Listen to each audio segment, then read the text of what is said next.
Okay, so this is probably going to be all over the place because I'm still processing everything. I'm 45, been married to Sutton, 43, for almost 20 years now. We have two kids, Zoe, 18, and Cody, 16. What happened to me over the past week is so fucked up I can barely type this without shaking. About 3 months ago, I started noticing Sutton acting weird. Like, she'd be on her phone all the time and would literally turn the screen away if I walked by. I didn't think much of it at first. We've been together since I was 25 when she hired my company for a commercial renovation project. You get comfortable, right? But then she started making these comments about my birthday coming up. My 45th, not my 40th, like she kept joking. She'd say stuff to me like, this birthday is going to change everything, with this weird smirk on her face. I actually thought she was planning something nice, like maybe a surprise trip or something. Then I'd catch her high-fiving the kids behind my back. Once I heard her giggle and tell them, just wait till he sees what's coming. Again, thought it was something nice. The night before my birthday, March 12th, I noticed Sutton stayed up late, said she was wrapping presents. I went to bed around 11 p.m. She came to bed at like 2 a.m. I remember because I woke up when she finally slid in. 7:30 a.m. March 13th, my birthday morning. I wake up with something stuck to my fucking face, literally taped to my cheek. I pull it off half asleep and realize it's a manila envelope. Inside, divorce papers, not just filed, already processed with a court date set for next month. She'd been working on this for months. I sit up in shock and realize the bedroom is weirdly empty. Her closet door is open and it's completely cleaned out. All her stuff, gone. I get up and walk through the house and notice tons of stuff missing. The kitchen is basically stripped. All the good cookware, the expensive coffee maker I bought her last Christmas, family photos off the walls. There's a note on the kitchen counter. Happy 45th birthday, loser. My gift to you is me escaping your pathetic excuse for a life. Don't bother looking for the kids. They chose to come with me. They've always known what a failure you are. I'm standing there in my boxers trying to process what the fuck is happening when my phone starts blowing up with notifications. Instagram, Facebook, TikTok, all at once.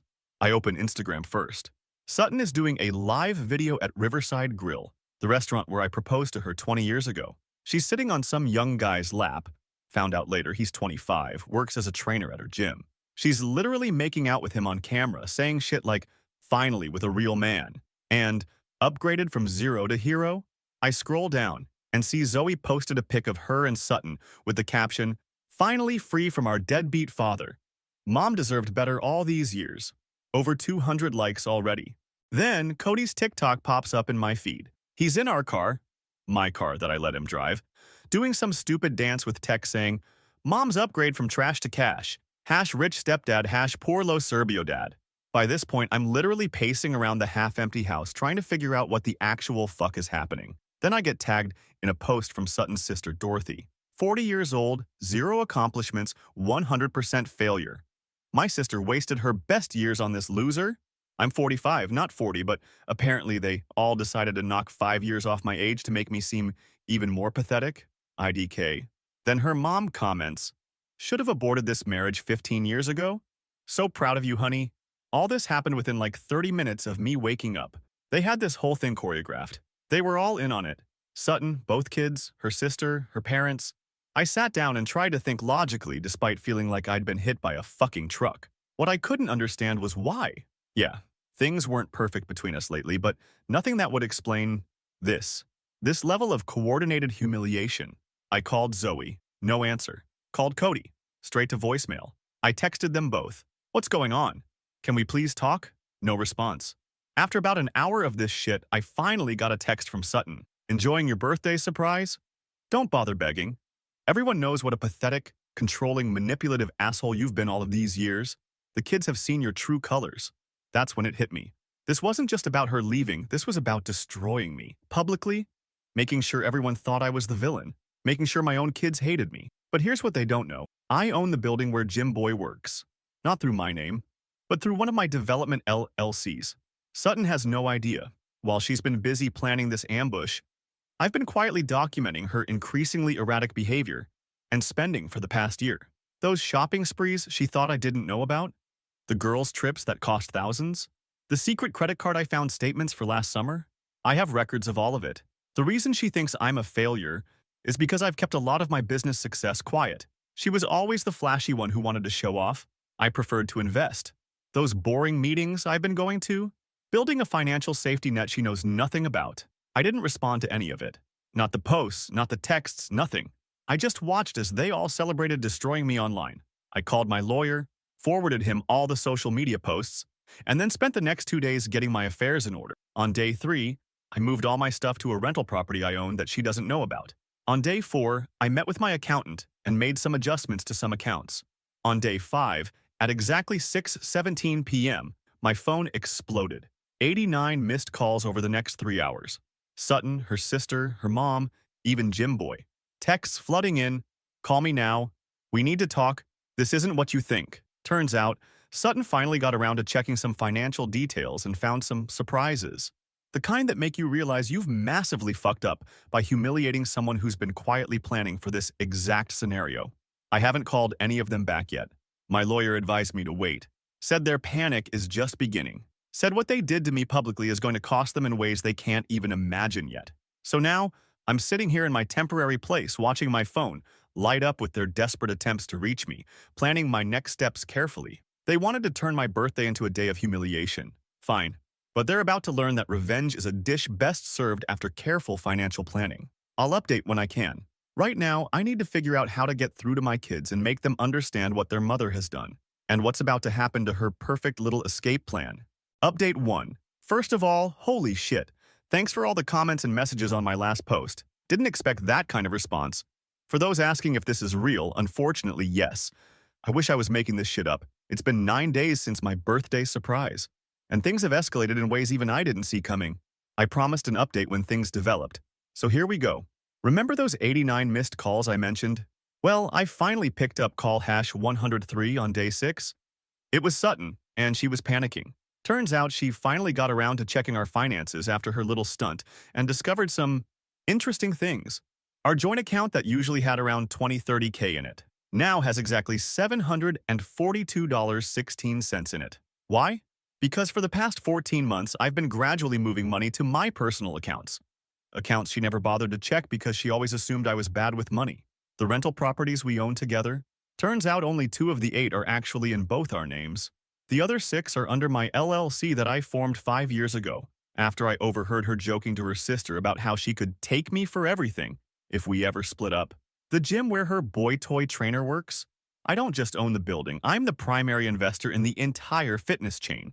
The CEO is my college roommate. One phone call from me, and Gym Boy is unemployed and blacklisted from every gym in the county. When I finally answered Sutton's call, she didn't even say hello. She just started screaming about how I stole her money and hid assets, and how her lawyer was going to destroy me for this. I let her rant for exactly 3 minutes, I timed it, before I said anything. Then I just asked her one question. Did she really think I wouldn't notice what she'd been doing for the past year? She went silent. That's when I laid it all out. The mysterious weekend shopping trips with her sister, where she'd come back with barely any bags but somehow spent thousands. The secret credit card. I found statements for last summer with charges at hotels I'd never been to.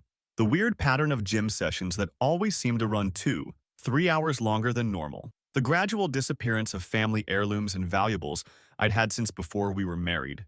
The way she'd been talking to the kids about me behind my back for months. Yeah, Cody's iPad backs up to my cloud account. She forgot about that.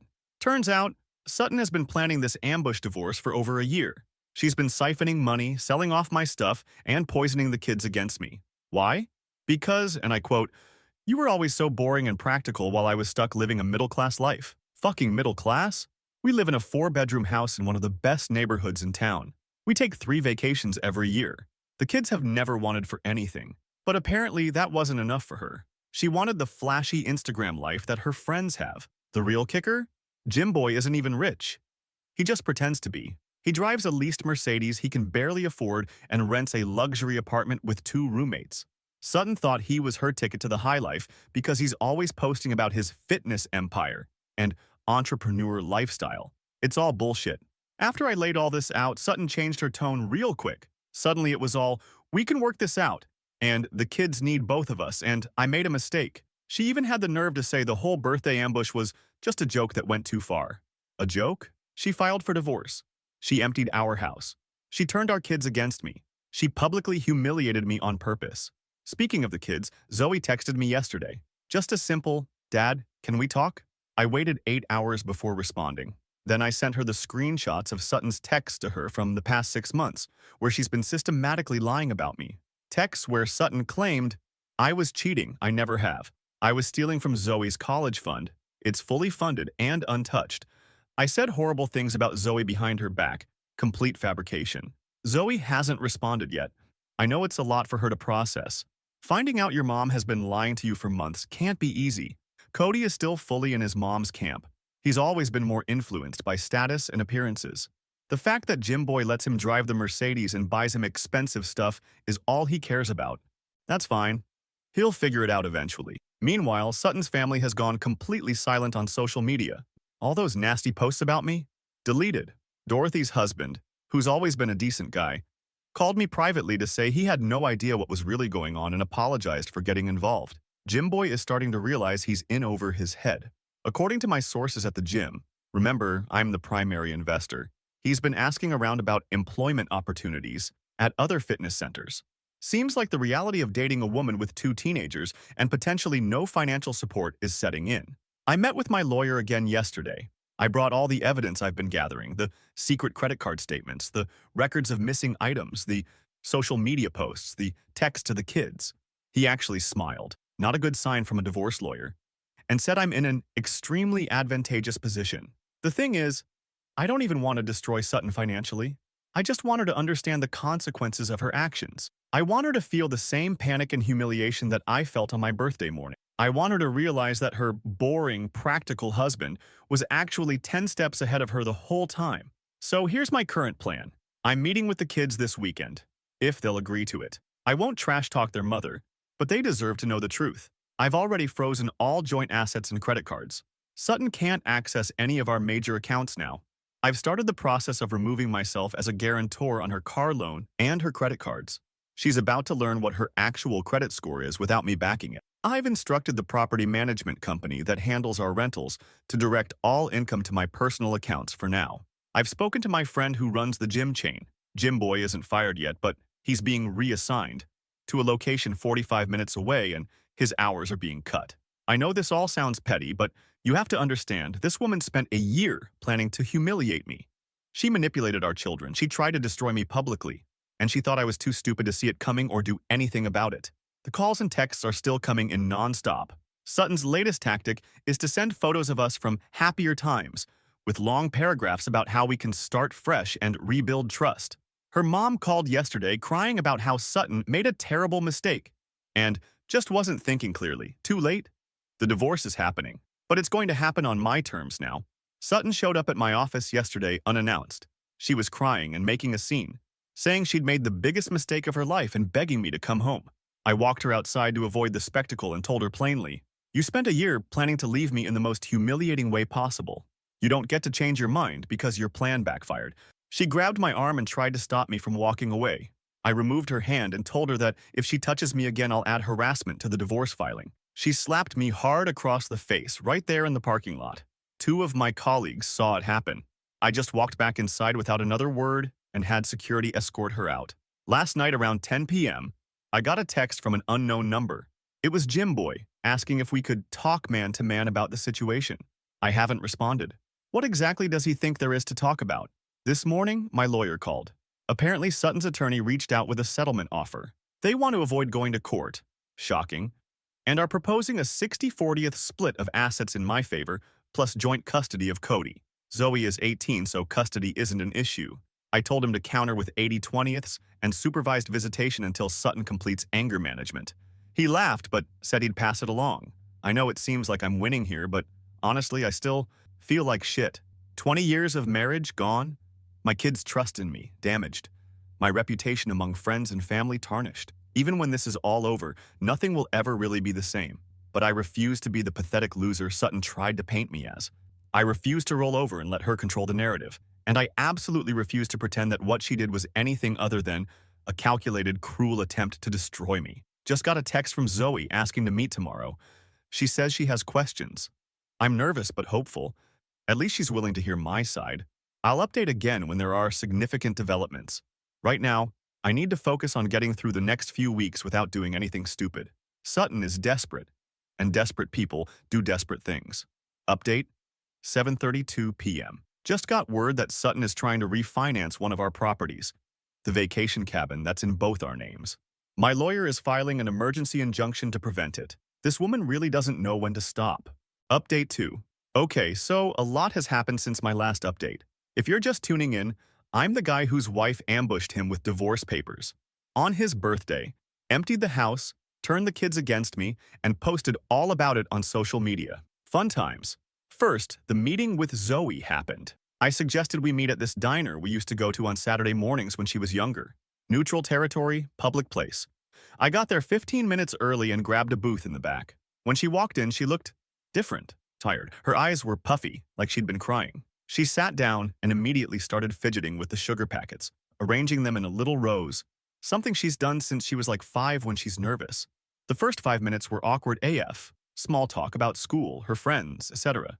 Then she just blurted out, "Did you really cheat on Mom?" I told her no, never, not once in 20 years. Then I asked if she wanted to see my phone, my emails, anything. She shook her head and said Sutton had evidence, but could never actually show it to her. Then I took out my laptop and showed her the statements from her college fund, fully funded, untouched. Showed her the texts from Sutton to her sister Dorothy where they literally planned how to convince the kids that Jonathan is a monster. Showed her the credit card statements with hotel charges from when Sutton claimed she was on girls' trips. Zoe started crying right there in the booth. Said she felt stupid for believing everything without questioning it. I told her she wasn't stupid. She trusted her mother, which is what kids are supposed to do. Then she dropped a bombshell. Sutton had been telling her for months that I was planning to leave them for a younger woman, and that I'd said horrible things about both kids, that I thought Zoe was a disappointment and Cody was too soft. All complete bullshit. I've never said anything remotely like that about my kids. By the end of breakfast, Zoe asked if she could come stay with me for a few days. She needed space from Sutton to process everything. I said yes, obviously, and we went back to the apartment I'm renting to get the guest room ready. Sutton lost her shit when she found out, blew up my phone, Zoe's phone, showed up at my apartment building screaming in the lobby until security removed her, called Zoe's friends' parents asking if they'd seen her. They hadn't. She was with me the whole time. Meanwhile, Jim Boy, whose name is apparently Skylar, is having his own meltdown. My buddy who runs the gym chain followed through on the reassignment to the location 45 minutes away.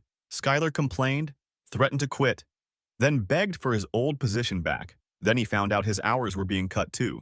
Now he's desperately applying to other gyms but mysteriously getting rejected. Turns out the fitness industry in this area is smaller than he thought. This has put a serious strain on his relationship with Sutton. According to Zoe, they've been fighting constantly. Skylar thought he was getting a sugar mama with a fat divorce settlement. Instead, he got a woman with no access to money, 2 teenagers, and a mountain of debt that I'm no longer helping with. Oh yeah, Sutton's debt. So remember how I mentioned removing myself as guarantor on her credit cards and car loan? Well, that process is complete. Her actual credit score without me backing it? 582. Yikes. Her cards are now maxed out and she's already missed a car payment. The apartment they moved into? Skylar's, with his 2 roommates. So Sutton, Skylar, Cody, and 2 20-something guys all crammed into a 3-bedroom apartment. Zoe says it's a disaster. Dirty dishes everywhere, no privacy, constant arguing about bills and space. Speaking of Cody, he's still refusing to talk to me directly, but Zoe says he's starting to ask questions. The shine of Skylar's lifestyle is wearing off fast now that he's seeing the reality of the situation. The Mercedes is gone, leased, couldn't make payments.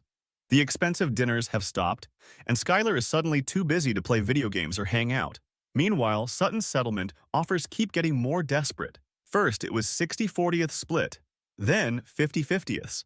Now she's offering me alimony if I'll just make this stop.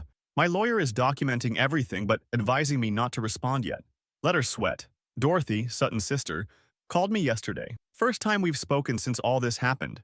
She was crying, saying Sutton is a mess and begging me to at least talk to her. I asked Dorothy point blank, "Did you know she was cheating?" Long pause, then, "Yes, but I thought it was just a fling. I didn't know about the divorce ambush until the day before." I hung up on her. Some sister? Some aunt to my kids? Then things got really interesting. Remember that vacation cabin I mentioned Sutton was trying to refinance? Well, my lawyer successfully blocked that. But while going through the paperwork, he discovered something odd. Sutton had already taken out a HELOC, home equity line of credit, against it 6 months ago for $175,000 that I knew nothing about, with a forged signature. Let that sink in. She forged my signature on a loan document. That's not just divorce drama, that's fraud. I immediately called my lawyer, who advised me to report it to the police. I was hesitant. Despite everything, she's still my kid's mother. But then I remembered the divorce papers taped to my face, the public humiliation, the lies told to my children. So yeah, I filed a police report. 2 days later, Sutton was questioned by police. Not arrested yet, but questioned. According to my lawyer, she broke down and admitted to the forgery but claimed it was because she needed the money for the kids. Bullshit. The money trail shows most of it went to luxury purchases, trips, and cash withdrawals. The day after her police interview, Sutton showed up at my office again. This time, security stopped her before she could get to my floor, but she made such a scene they almost called the cops. She was screaming about how I was trying to send her to jail, how I was ruining her life, how the kids would never forgive me. I watched the security footage later. It was pathetic and sad, but honestly, I felt nothing. No anger, no pity, nothing. Just emptiness. This woman spent 20 years with me, had 2 children with me, and then decided I was worth less than a 25-year-old gym rat with a fake lifestyle. Zoe has been staying with me for a week now. She's going back and forth to school from my place. Yesterday, she asked if she could move in permanently, said the apartment with Sutton and Skylar is toxic, and she can't focus on her senior year there. I told her of course she can stay. We're converting the home office into a proper bedroom for her this weekend. Cody finally texted me yesterday. Just, can we talk? I responded immediately with, anytime, I'm here. He wants to meet tomorrow at the same diner where I met Zoe. Progress. Oh, and Sutton's parents? They've done a complete 180. Her dad called me very formal, asking if we could discuss the situation like gentlemen. I agreed to meet him for coffee next week. Her mom sent me a long email apologizing for her comments and claiming she was misled about the circumstances. Too little, too late, but at least they're acknowledging reality now. The financial consequences are really hitting home for Sutton now. Without access to our joint assets or my income, she's struggling to maintain even basic expenses. According to Zoe, she's been selling her designer bags and jewelry on Poshmark. She's applied for 3 credit cards and been rejected for all of them. She's talked about getting a job, but her resume is basically blank. She hasn't worked since before Zoe was born. Skylar is getting fed up too. He signed up for a hot cougar with money, not a broke middle-aged woman with teenager problems and legal issues. Zoe overheard them fighting last night about bills. Apparently, Skylar expected Sutton to contribute equally to the rent now that she's living there. She thought he was supporting her while she got back on her feet. The icing on the cake? Yesterday, I got a call from the CEO of the development company where Skylar's brother works. Turns out Skylar has been using his brother's employee discount to score deals on luxury rentals for clients. Actually, just himself and friends. When the company found out, they fired the brother. Now Skylar has his own brother furious with him. I didn't plan that or have anything to do with it. Sometimes karma just works itself out. As for me, I'm doing okay. Some days are better than others. I'm sleeping better now that I don't have to wonder what Sutton is hiding. I'm eating regularly again. I'm even going to the gym. A different chain, obviously. The divorce proceedings are moving forward. My lawyer says with the evidence of fraud, infidelity, and the documented campaign to alienate the children from me, I'm in an extremely strong position. We're pushing for an 85-15 split now, with me getting primary custody of Cody if he chooses to live with me. Last night I got a text from Sutton that just said, "Please, I'm begging you. Can we talk? Just us. No lawyers." I made the biggest mistake of my life. I haven't responded. Not sure if I will. This morning, I woke up to an email from her with an attached document. It was a confession letter, admitting to everything, the affair, the financial deception, the campaign to turn the kids against me, all of it. She said I could use it in court if I wanted to. She just wanted me to know she was sorry. My lawyer advised me not to acknowledge receipt of it yet. It could be a trap. Maybe she's recording our conversations or trying to get me to say something she can use against me. The most bizarre thing happened today, though. Sutton's mom showed up at my apartment unannounced. She was crying, rambling about how Sutton has always been this way and how she enabled her for too long. Then she handed me a USB drive and said, "You should see this before you make any decisions." I haven't looked at it yet. Part of me is curious, but another part thinks this whole family is toxic and manipulative, and I should just throw it away. My finger is hovering over the block button for all of them except the kids. For now, I'm focusing on rebuilding my relationship with Zoe and hopefully Cody. The rest of them can deal with the consequences of their actions without my help. Update, 10:47 p.m. I just got a call from Zoe, Sutton and Skylar had a massive fight tonight. He kicked her out of the apartment. She's currently sitting in her car in the parking lot, crying and calling everyone she knows for a place to stay. Karma really is something. Final update. First of all, thank you to everyone who's been following this shit show and offering advice. It's been 6 months since my birthday ambush divorce, and a lot has happened. This will be my final update on the situation. So the night of my last post, Sutton was sitting in her car after Skylar kicked her out. I did not let her stay with me. Many of you warned me not to. Instead, Zoe called Sutton's parents, who reluctantly took her in. That arrangement lasted exactly 17 days before they asked her to leave too. Apparently living with your adult daughter who's having daily meltdowns isn't ideal. Let me rewind to the USB drive Sutton's mom gave me. After having my IT guy check it for malware, always be careful, I discovered it contained years of emails, texts, and journal entries from Sutton. The contents were enlightening. Turns out, Sutton has been planning to leave me since our 15th anniversary, 5 years ago. Not because I was abusive or cheating, but because, and I quote from her journal, "Jonathan is too comfortable being average. I deserve to live in a mansion, not just a nice house. I deserve luxury vacations, not just beach trips. I'm too beautiful and special to be stuck in this boring life." There were messages between her and 3 different men over the years. Skylar wasn't the first, just the one who finally convinced her he could provide the lifestyle she wanted. Spoiler alert, he couldn't. But the most disturbing part was the detailed planning of my public humiliation. They had a shared Google Doc titled Jonathan's 45th Birthday Surprise with a literal timeline of events. 6 a.m. Tape divorce papers to his face while sleeping. 7:30 a.m. All social media posts go live simultaneously. 8 a.m. Go live from Riverside Grill, where he proposed. 9 a.m. Dorothy and parents begin commenting. 10 a.m. Post second wave of content about his failures. They had planned this, choreographed it, rehearsed it, all to maximize my public humiliation. There were also screenshots of Sutton coaching the kids on what to post, literal scripts for them. She promised Zoe a car and Cody a gaming setup if they participated. I showed selected parts to my lawyer, who nearly choked on his coffee. He immediately filed them as evidence in our divorce case. Now about my meeting with Cody. It went differently than with Zoe. He was defensive at first, insisted his mom wasn't lying about everything. I didn't argue or push. I just asked questions. What specific things did he think I'd done wrong? What evidence had he seen? How did he feel when his mom started dating someone new so quickly? After about 30 minutes, he started to crack, admitted he was confused. Said Skylar was cool at first, but quickly became annoying and fake. Said their apartment was cramped and Skylar kept complaining about having to support everyone. By the end of our talk, Cody asked if he could come see my new place. Not move in yet, but visit. Progress. The next bomb dropped 3 weeks later. The police investigation into Sutton's forgery escalated. They found evidence that she'd forged my signature on multiple financial documents over the years, not just the HELOC. The prosecutor decided to press charges for financial fraud. Sutton called me hysterical, begging me to drop the charges. I explained I couldn't. The state was prosecuting her, not me. That's how criminal cases work. She screamed that I was ruining her life on purpose. I reminded her that she forged my signature. She committed fraud. She planned a public humiliation campaign against me. All I did was protect myself. She hung up on me. 2 days later, Dorothy showed up at my office. She was calmer than Sutton, but just as desperate. She asked if there was anything I could do to help her sister. I asked where this concern was when they were planning to destroy me publicly. She started crying, said she got caught up in Sutton's excitement and didn't realize how serious it would get. I told her I'd think about it. I did, for about 5 minutes, then decided, nope, actions have consequences. Meanwhile, Zoe was settling in well at my place.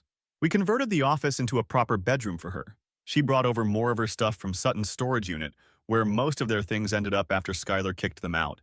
Cody started coming over more frequently, first just for dinner, then for weekends. By month 3, he asked if he could move in too. We set up the guest room for him. His stuff arrived the next day. Sutton was now effectively homeless, couch surfing between friends who were quickly losing patience with her. Her court date for the fraud charges was approaching. She'd hired a criminal defense attorney who was charging her more than she could afford. And Skylar? He finally got a job at a different gym across town. Entry-level position, minimum wage plus commission. His Instagram fitness empire post stopped. His leased Mercedes was repossessed. Last I heard, he moved back in with his parents. The divorce proceedings continued. With the evidence from the USB drive and the pending criminal charges, Sutton's position weakened daily. Her lawyer advised her to settle quickly before things got worse. The final settlement was brutal. Asset split, 90/10 in my favor. Full custody of Cody. Zoe is 18, so no custody needed. Sutton responsible for all legal fees. No alimony. Child support payments. From Sutton to me for Cody restraining order, preventing Sutton from posting about me or the kids on social media. She signed it while crying in her lawyer's office. Not because she felt remorseful, but because she had no choice. The criminal case concluded last month. Sutton pleaded guilty to 3 counts of forgery and fraud to avoid jail time. She got 5 years probation, 200 hours community service, mandatory financial management classes, a felony record, goodbye to most decent job prospects. Her parents paid her legal fees, but made it clear this was the last time they'd bail her out. They've since reconnected with me and the kids, coming over for dinner occasionally. It's awkward but civil. They're trying to maintain a relationship with their grandchildren despite everything. Dorothy and her husband have made similar efforts.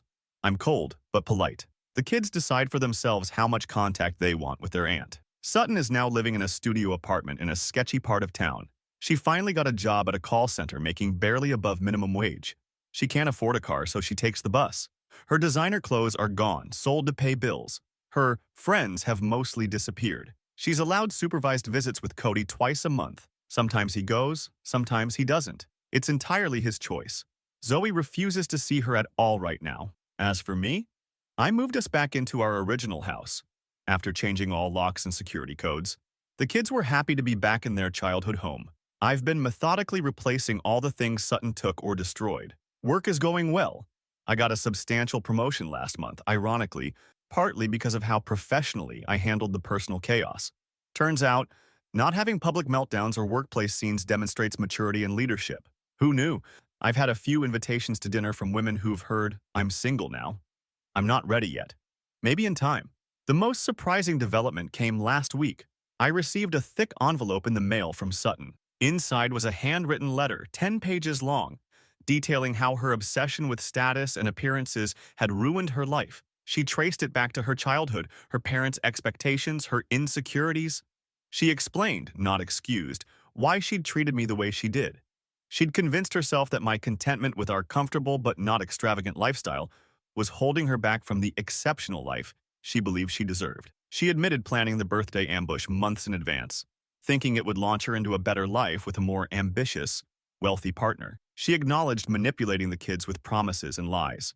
At the end, she wrote, I don't expect forgiveness. I don't deserve it. I just wanted you to know that I understand now what I threw away, and I'll regret it every day for the rest of my life. I read it twice, then filed it away in my desk. No response needed. Last night, I was helping Cody with his math homework when he suddenly asked if I hated his mom. I thought carefully before answering. I told him I don't hate her, but I don't trust her and never will again. I said people sometimes make terrible choices that can't be undone, but that doesn't mean he has to hate her too. His relationship with her is separate from mine. He nodded, went back to his homework, then said quietly, I'm sorry I believed her lies about you. I told him he has nothing to apologize for. Kids should be able to trust their parents. He was manipulated by someone he should have been able to trust completely. So that's where things stand now. 6 months after my birthday surprise. My finances are secure. My kids are back with me. My ex-wife is facing the consequences of her actions. Her affair partner's fake lifestyle has crumbled. I didn't have to do anything particularly clever for revenge. I just had to reveal the truth, stand my ground, and let their house of cards collapse on its own. Yesterday would have been our 20th wedding anniversary. Instead of feeling sad, I took the kids out for dinner at a new restaurant across town.